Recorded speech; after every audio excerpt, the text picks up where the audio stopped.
please don't use this. This is printer paper.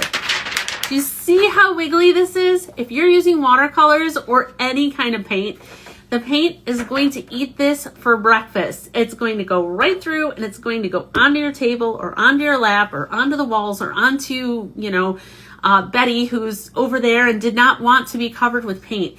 You have to be really mindful of your paper choice. So what do you use for painting with kids, watercolors or otherwise? The first is something called sulfite paper. Now, sulfite just is a heavyweight construction paper. You can find it on Amazon in packs.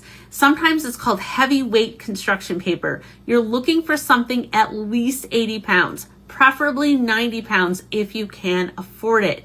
The higher the pound, the stronger the paper, but also the more expensive it is. So if you have younger kids, stick with the lower numbers. But when you get one of those packs that's a multimedia marker and watercolor pack, that paper is usually only 50 pounds. And that means it's going right through.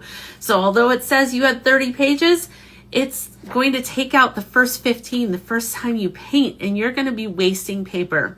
So sulfite or mixed media is your way to go. If you have older kids, look for watercolor paper at least 110 pounds. You really don't need to go higher than that. Canson is a really, really good brand.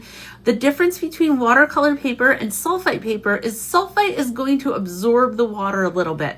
Watercolor paper is designed for the water to kind of sit on the paper. That means you get those really beautiful techniques. But printer paper is not a go. So again, mixed media paper, at least 80 pounds, or if you really want to do those watercolor techniques, look for watercolor paper, 110 pounds, Canson. If you go ahead and DM us or drop watercolor paper below, I'll send you a link to my favorites because let's face it, it can be tricky to find. And then you can use those links or it'll at least help you to take it to the store to find exactly what you need.